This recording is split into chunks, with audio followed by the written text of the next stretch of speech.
काञ्चीनूपुररत्नकङ्गणलसत्केयूरकारोज्ज्वलां काश्मीरारुणकञ्चुकाञ्चितकुचां कस्तूरिकाचर्चिदां कल्काराञ्चितकल्पकोज्ज्वलमुखीं कारुण्यकल्लोलिनीं कामाक्षीं कलयामि कल्पलतिकां काञ्चीपुरी देवतां कामारादिमनप्रियां कमलपूसेव्यां रमाराधितां कन्दर्पादिगदर्पगानविलस सौन्दर्यदीपाङ्कुरां कीरालाभविनोदिनीं भगवतीं काम्यप्रदानव्रतां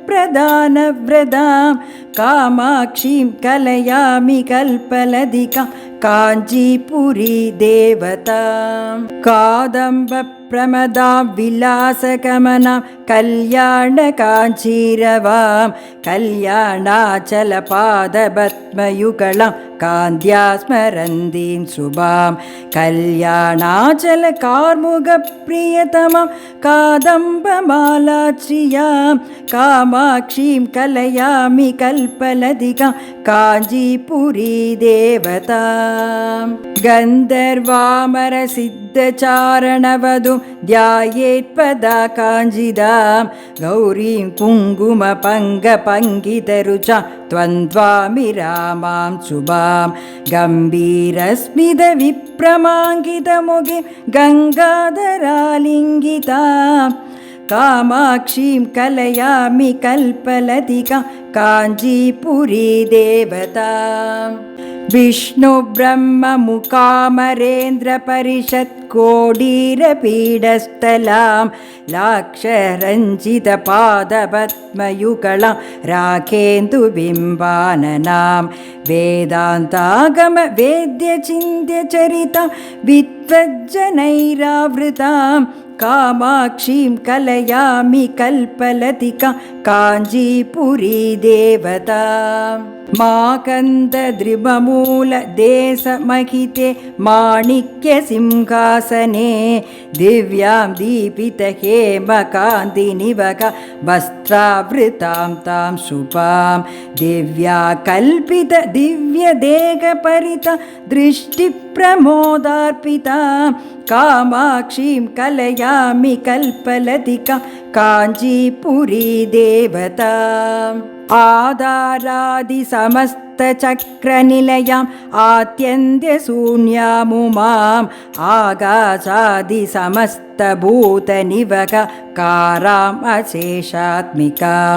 योगीन्द्रैरपि योगिनी सदगणे राराधिताम् अम्बिकां कामाक्षीं कलयामि कल्पलतिकां काञ्चीपुरी देवतां ह्रीङ्कारप्रणवात्मिकां प्रणमता श्रीविद्यामयीं ऐं क्लीं सौं रुचिमन्त्रमूर्तिनिवकारामशेषात्मिकां ब्रह्मानन्दरसानुभूतमहिता ब्रह्मप्रियं वादिनीं कामाक्षीं कलयामि कल्पलतिकां काञ्चीपुरी देवतां सिद्धानन्दजनस्य चिन्मयसुख कारामको योगिनी माया विश्वविमोहिनीं मधुमतीं ध्यायेत् शुभां ब्राह्मणीं ध्येयां किन्नरसिद्धचारणवतु ध्येयां सदा योगिभिः कामाक्षीं कलयामि कल्पलतिकां काञ्चीपुरी देवतां कामारिकामां कमलासनस्तां काम्यप्रदां कङ्गणचूडकस्तां काञ्चीनिवासां कनकप्रभासां कामाक्षी देवीं कलयामि चित्ते मङ्गलचरणे मङ्गलवदने मङ्गलदायिनि कामाक्षी कुरुगुगजननी कुरु कल्याणं कुञ्चरिजननी कामाक्षी कष्टनिवारिणि इष्टविदायिनि दुष्टविनाशिनि कामाक्षी गुरुगुगजननी कुरु कल्याणं कुञ्चरि जननी कामाक्षी हिमगिरितनये रामकृतिनिलये सञ्चनसदये कामाक्षी गुरुगुगजननी कुरु कल्याणं कुञ्चरि जननी कामाक्षी गृहनुतचरणे गृहसुददायिनि नवनव भवते कामाक्षी गुरुगुगजननी कुरु कल्याणं कुञ्चरि जननी कामाक्षी शिवमुखविनुते भवसुखदायिनि नवनव भवते कामाक्षी गुरुगुगजननी कुरु कल्याणं कुञ्चरि जननी कामाक्षी भक्तसुमानसतापविनाशिनि मङ्गलदायिनि कामाक्षी गुरुगुगजननी कुरु कल्याणं कुञ्चरि जननी कामाक्षी केनोपनिषत् वाक्यविनोदिनि देवी पराशक्ति कामाक्षी गुरुगुगजननी कुरु कल्याणं कुञ्चरि जननी कामाक्षी परशिवजाये वरमुनिभाव्ये अखिलाण्डेश्वरि कामाक्षी गुरुगुगजननी कुरु कल्याणं कुञ्चरि जननी कामाक्षी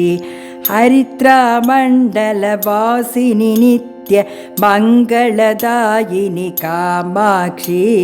गुरुगुगजननी कुरु कल्याणं कुञ्चरि जननी कामाक्षी गुरुगुगजननी कुरु कल्याणं कुञ्चरि जननी कामाक्षी गुरुगुगजननी गुरु कल्याणं कुञ्चरि जननी कामाक्षी உலக மக்களுக்கு தாயாக விளங்கும் ஜெகன்மாதாவை நினைத்து தை செவ்வாய் வெள்ளிக்கிழமைகளில் காமாட்சி விளக்கேற்றி வைத்து 7 முறை தீப பிரதட்சிணம் செய்து பக்தியுடன் இதை சொன்னால் மங்கள செயல்கள் தடையின்றி நிறைவேறும். கல்யாணம் ஆகாதவர்களுக்கு வழி பிறக்க ஜகத்குரு ஸ்ரீ காஞ்சி மகா பெரியவாள் இயற்றி அனுகிரகித்த காமாட்சி ஸ்தோத்திரம் இது.